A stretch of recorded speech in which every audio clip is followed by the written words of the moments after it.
Hey, everybody. Welcome to another Playful Humans podcast. I'm your host, Mike Montague, and my guest this week is Kevin Roth. He is a music and life coach. He plays the Dulcimer, if you even know what instrument that is. And now he guides individuals and groups to discover what really matters to them and how to accomplish their goals and handle stress throughout life and live a more healthy and fun life. And that's what we're all about here on Playful Humans. If you want to rediscover the power of play and learn how to have more fun, fulfillment, and flow in your life and join some other playful adults rediscovering the power of play, you can find us at playfulhumans.com. Here we go.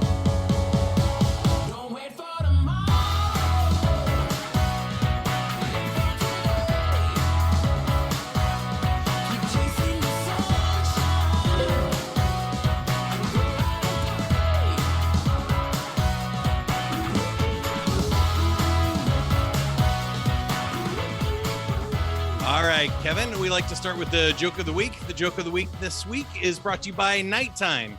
As a kid, I used to stay up all night wondering where the sun went, and then it dawned on me. Okay. That was a good no, that's not one either. This is what I was looking for. There we go, the drum.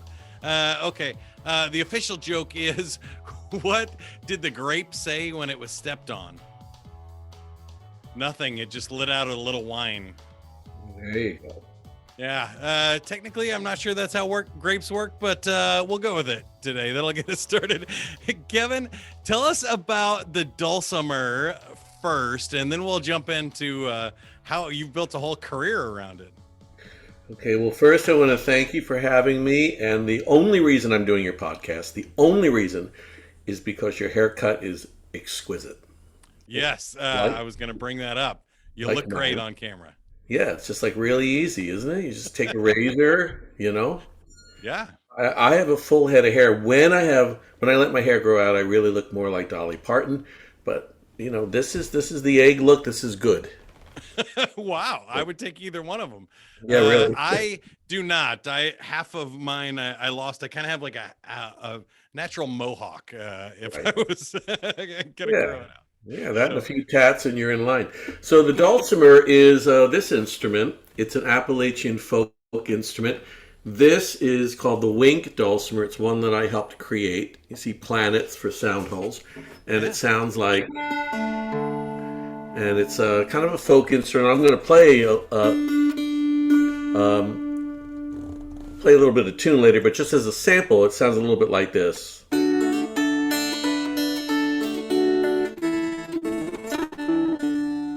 So it's kind of like a cross between a guitar and a harp.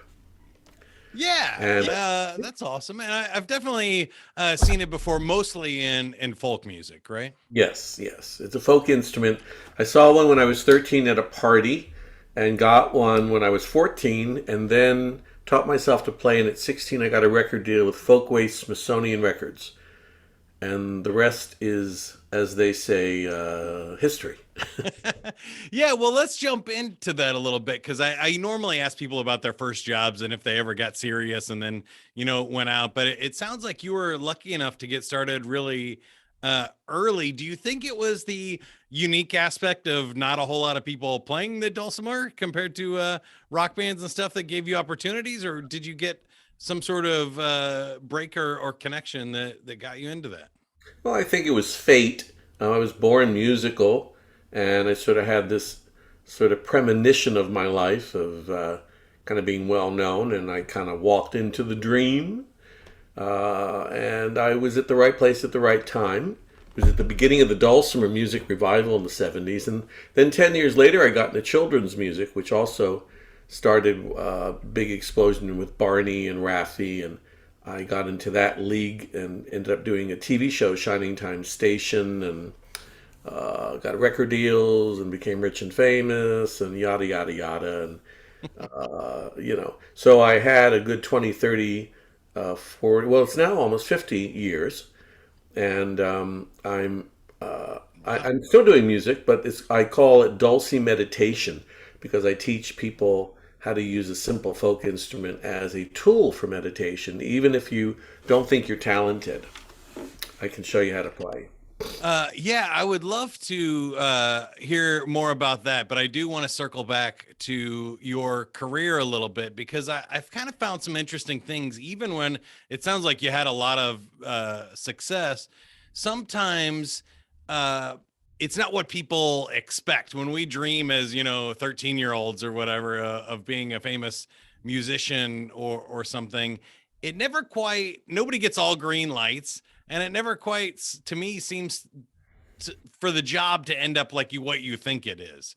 Like for me, I was on the radio and I just ended up sitting in a room by myself talking to a microphone, like I'm doing right now. And it was like, well, I wanted to be on stage. I wanted to do something else.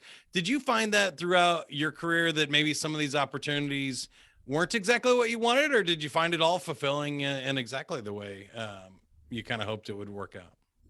Well, I think nothing. Life happens while you're making plans. I didn't expect to get into children's music, but I fell into it, and that was interesting. I didn't expect to become a well-known dulcimer player because there weren't many of us.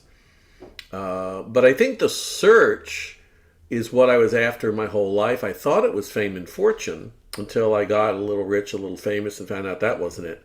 And what it ended up really being, as for most artists or even non artists these days, having gone through COVID and all the stuff that people go through, it was the search for a feeling, a combination of spiritual and scientific connection to who I was. And that was the search. It took me about 40, 50 years to figure that one out. I'm a slow learner, but I do get it. Um, So I and think that takes us back to the meditation then. Is that's kind of what I found with play in any form is it's really connecting us to being physically and emotionally present and mentally present so that we're in the best version of ourselves. And I think you can call that meditation or a lot of other things too. You just described it very well. But I think, if people aren't musicians, maybe they're athletes or something else, and they feel that same moment, that same thing when you're in the zone or the flow or Mhm. whatever you want to call it. Talk to us about how you think the dulcimer helps you do that, or how music helps you do that with meditation, all combined.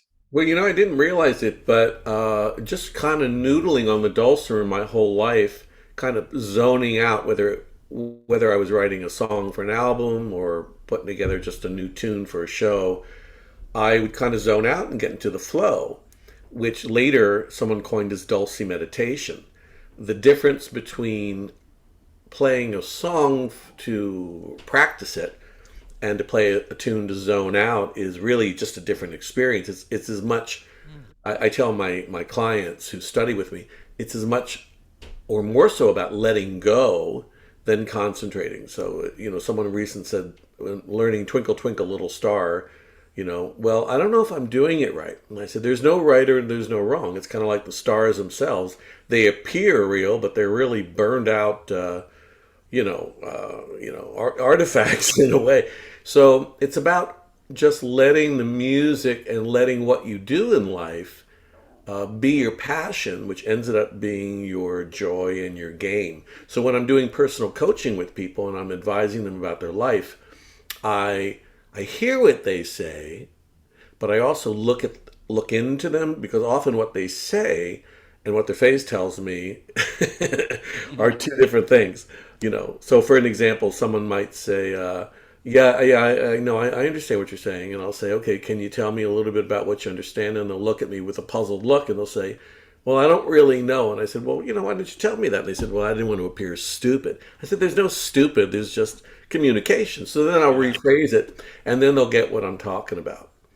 I think the key to having a lot of fun and letting go, whether it's playing an instrument, meditation, or doing personal coaching to professionals. I mean, my clients are corporate people, they're doctors, they're clergy, they're regular kind of housewives, which are really one of the most underrated deals in the world, is loving what you do, finding your purpose, and then from that point, creating a life around it. But it has to be real for you.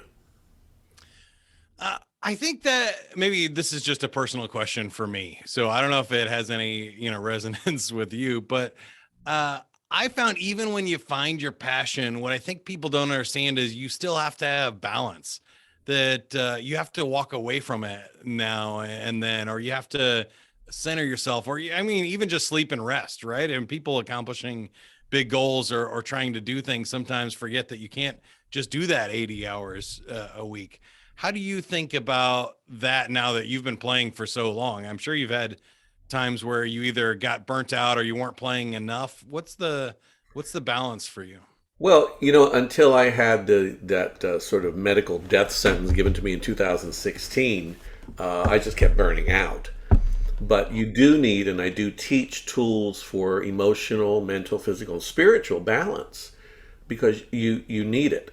So I have a client who makes several $100,000 a year. I mean, the guy's rich, and he comes home and he has several cocktails and he numbs out, and he's got all the money, and he's got all the houses and the cars, and he's miserable, which is why he's come to me to figure out why. So you have to know really what matters to you and why, because then you can find the balance. And you have to learn this thing called mindful awareness, which is one of the things I teach. So I'll tell you a great fun story. In fact, happened today. I went into this coffee place I always go to in the morning with my dog. There was a new person there, a new barista, and he made this coffee, and I guess he put almond milk in it instead of whole milk. And I tasted it, and I thought, this is really different. And I wasn't annoyed. I just thought it was different. So I went up to him and I said, what did you do to the coffee? And he got very defensive and he said, oh, I'm sorry, sir, And I said, well, just what did you put in it? And he said, I put almond milk. I said, oh, I didn't ask for almond milk. I asked for whole milk. But this is great. This is like really good. And his whole face changed. And he gave me another cup free. And I found out he was a musician. And so it depends how you look at things. If you change the way you look at things, the things you look at change. The balance went from, first of all, like, I just paid like almost $5 for a cup of lousy, not lousy, but $5 for a cup of coffee. It wasn't what I wanted to taste. What is this? Which could have been a negative thing, and I turned it into a game. It was kind of like, hey, dude, what'd you do to my coffee? Here in San Diego, you can put just about anything in the coffee legally. You're okay. Yeah, for sure. Just so I And know what I'm drinking. Fill me yeah, in yeah, here. Yeah. and it was like almond milk or oat milk, and it was really, really good. And it got me another free cup of coffee. So the balance is in mindful awareness of saying something isn't feeling right, and I need to change this, but in a way that doesn't drain me.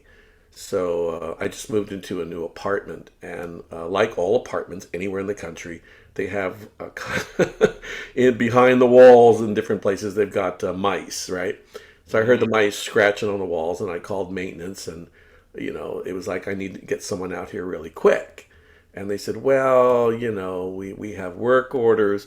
So I thought, how can I get them out here today? So I said, these mice, when they scratch, they've got rhythm. And it's great for my band, but I can't sleep at night. And they chuckled. And within 2 hours, they sent a maintenance guy out. So you have to play with life. You have to decide whether you're going to do life or is life doing you. Well, I think that's really one of my missions here with Playful Humans too, is to encourage that playful mindset. Like you said, it can be applied to anything. And if you're not taking life too seriously, you can find ways to be flexible with your mindset and how you approach things. And if one approach doesn't work, you can find another one to keep the game going and keep things moving.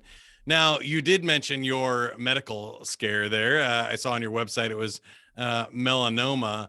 I kind of had a same epiphany. I found out I had a weird kidney disease, and I got a kidney stone that got stuck, ended up in the hospital having a procedure to get a stone removed. And um, I felt like it also just kind of timed with me being 40 and other stuff too, where you're like, and like you said, money and success and other things add up where you go, maybe this direction I'm going isn't what's healthiest or most satisfying for me. So can you tell us a little bit about that moment? Was it one big aha, or it had several things kind of built up for you at that time?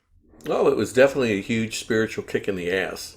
Mhm. I had made the fortunate mistake of asking the universe to be spiritually enlightened about 6 months before I got hit with cancer. So you got to be really careful what you ask Be for. specific, yeah. Yeah, and I was a healthy guy, never smoked and worked out and all this kind of stuff. And then I got hit with stage 3 and a death sentence. They said, "Well, we can remove the little lymph node that has it. We don't know if it's spread throughout your body, but it'll take a year if it comes back. There's a 70% chance it'll come back, and then you'll be dead within a couple."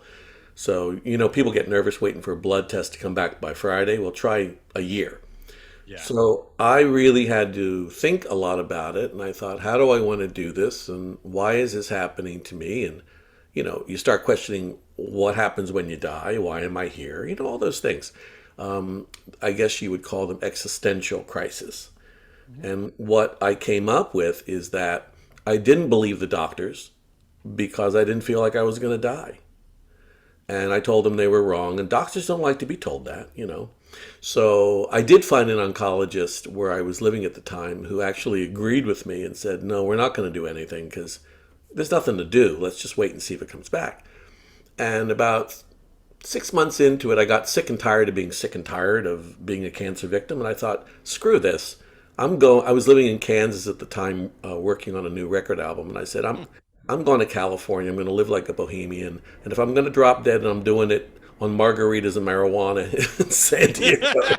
Yeah, for sure. I'm not doing it in Kansas, where it's cold and snowy. And I Well, just, it's cold and snowy here. I'm in Lenexa, and I'm going to San Diego next week, so I'll be there on Wednesday. so I know I what love the bar to, plan already. It's more than the haircut we have in common. yeah, I know Lenexa. And, so I know the bar to take you to. Yes, I do. It's for only bald men. There you Only, go. only good-looking bald men. But I know the door guy, so don't worry about it. We'll get it.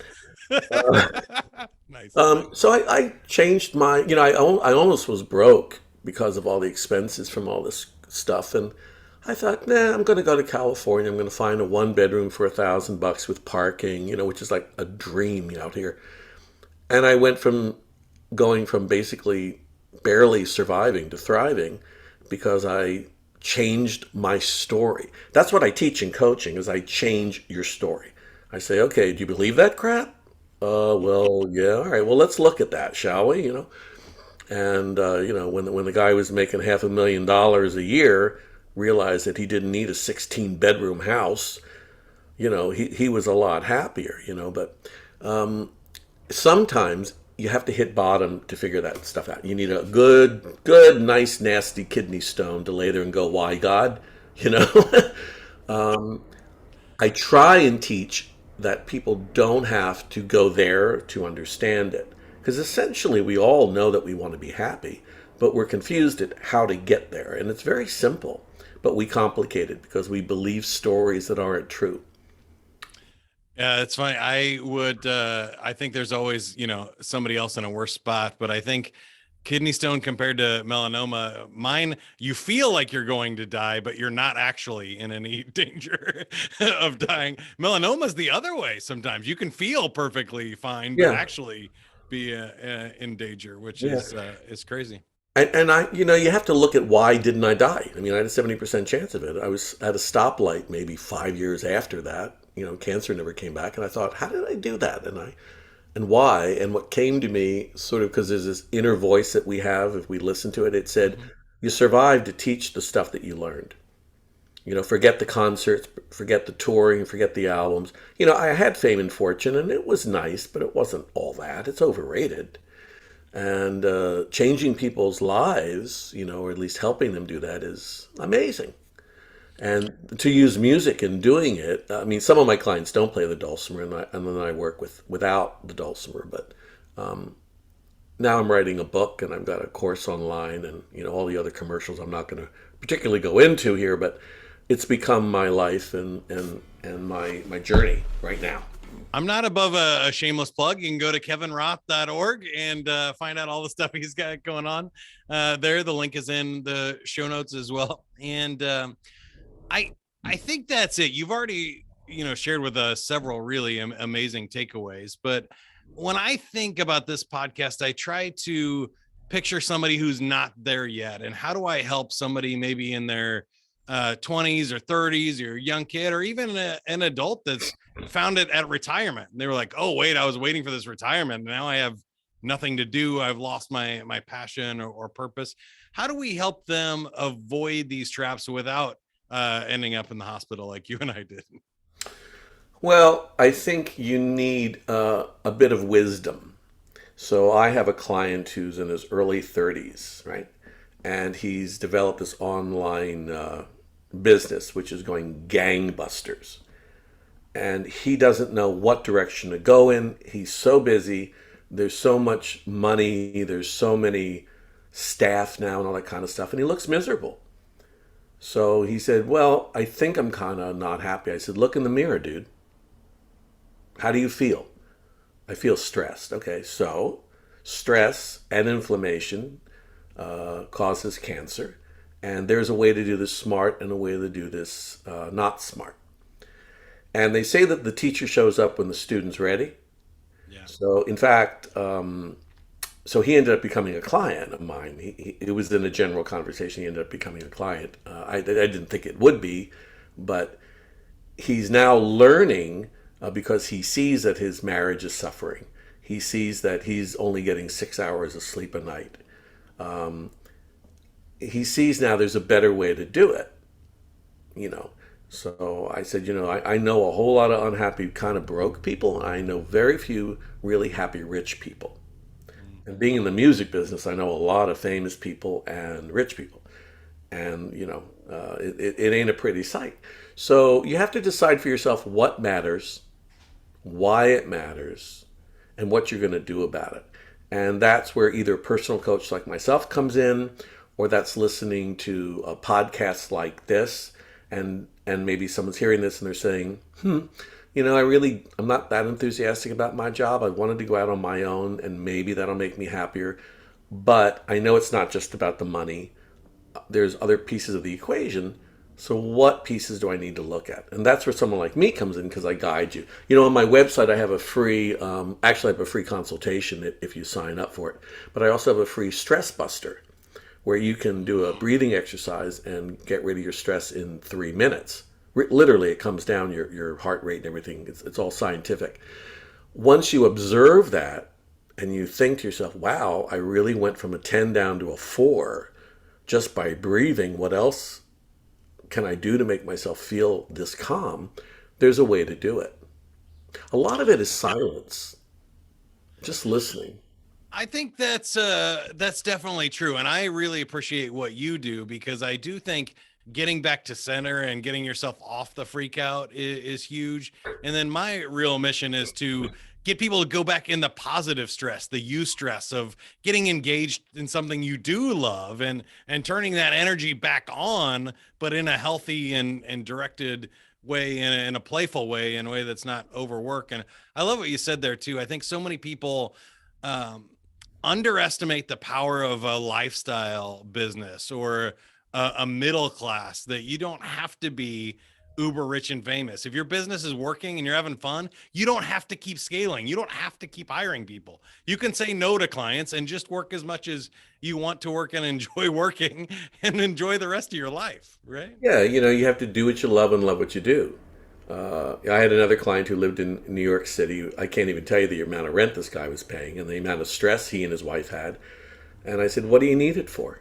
He was freaking out because of COVID. The city basically shut down. Yeah. I said, why don't you get like a little cabin in Tennessee somewhere and work remotely? And he laughed at me and he said, yeah, I can see that. He said, my wife would really go for that. I said, why don't you ask her?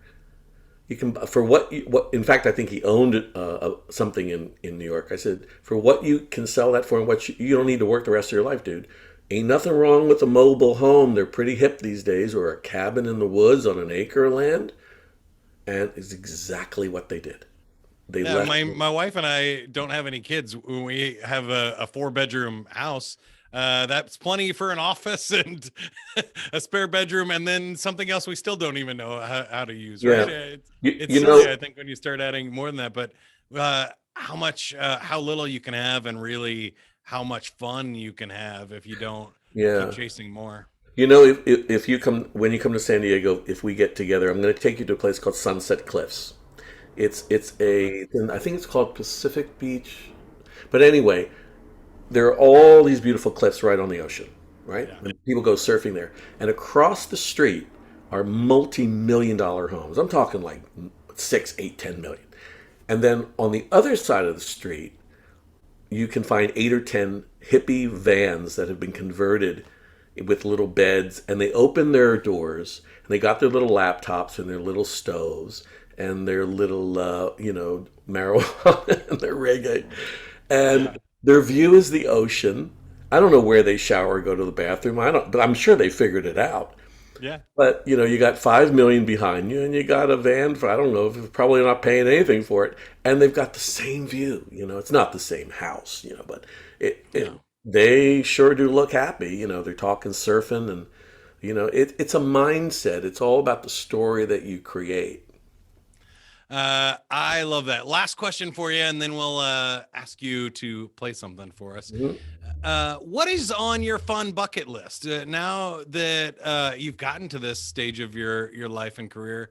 What do you still want to accomplish? What would be the most fun for you, or what are your goals? Well, every day I start out kissing my dog, Bosco. I get up, I play Dulcimer, I make some good coffee. I either get in a creative space and write, or I have clients, or I do podcasts. I do a lot of podcasts. And I'm writing a book. I'm starting to interview. I'm interviewing a woman who actually helped save me from melanoma. She was given 2 months to live, stage 4. I'm interviewing her for the book. Peter Paul and Mary. He had a whole spiritual conversion in the middle of Peter Paul and Mary, which really changed his life. He's a good friend of mine. I'm interviewing him. And my idea is to write this book, get enough material out there, and unplug. You won't Yeah. find me. No, no more Facebook, no more cell phones, no more nothing. Just me and my Bosco. And now, if you want to see a good looking thing, this is going to put you and me to shame. But I mean, check this. Oh, there you go. This is the wiener. This is my I love wiener. the cameo. Yeah. Right? You want to give me a kiss? We're on camera, dude. No, see now he's playing hard to get. Yeah. It's like adoption. But that's my plan. Is I'm working with certain doctors to go out and to talk about science. We didn't even get the chance to talk about this part. But if you look at science and you look at the ancient spiritual texts, this is all a dream, and it's proven scientifically. As is stress, what causes stress. So most people can't swallow the idea that this is a dream, but when it comes from a science viewpoint and they hear quantum physicists say the same thing I'm saying without the degrees, they buy it. And it's true. So I'm working with a medical doctor to do conversations and lectures on stress and why we should change our lives. And I'm working with other people who can get the word out. I'm one of the kind of personal coaches that if I have an appointment with you on Thursday from 3 to 4, I don't not think about you till the next Thursday. I carry you all week long. And so I'm not one of these personal coaches that has 20 clients a week. I would kill myself. Yeah. Right. Right? I work very specifically with certain people, and there's got to be a connection there because that's important to me. So I would think in another 5, 10 years, all of that will be all settled, and I'll be able to row your boat gently down the stream. It's just a dream. I love it. I totally believe that. I think we're making this up as we go along, and you Yeah. can make up a bad version or a good version. So you might as well pick the good one. So normally we play a game to end the show, but I've realized lately that I've had famous bassists on and other people that have incredible talents like juggling and magic and sword swallowing, and I never asked them to do their play. So I know you do this professionally, but I would love it if you would bless us with a song here so we can see what you do. Well, I'll play one from The Wizard of Oz because it's a really mystical movie. And at the end of the movie, Glenda the Good Witch says to Dorothy, "You've known this all along. You just had to have the experience." Yeah. And the Yeah. Kansas shout out for both of And us. the So there you go. Kansas shout out. Yeah. I lived near Overland Park, that little place just across the line from Overland Park. I forget the name of it. Yeah. But I work over there. Excuse me. Anyway, so I'll leave you with a little Over the Rainbow.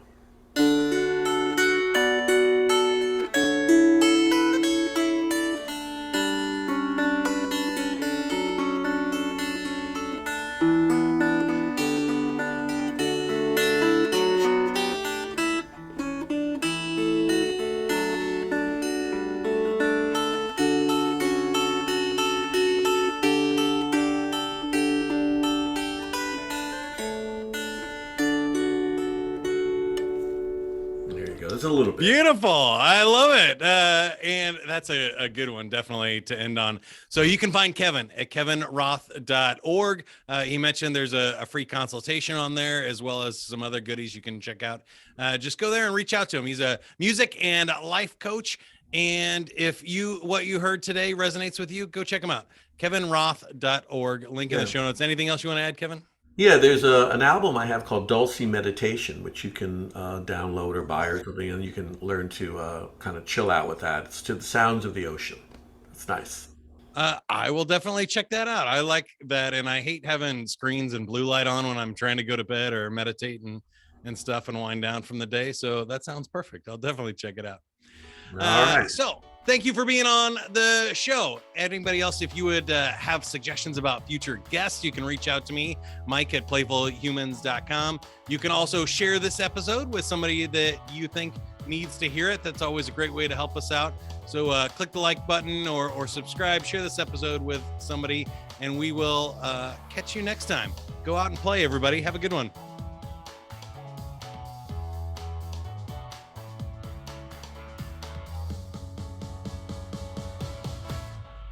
For tomorrow, live for today.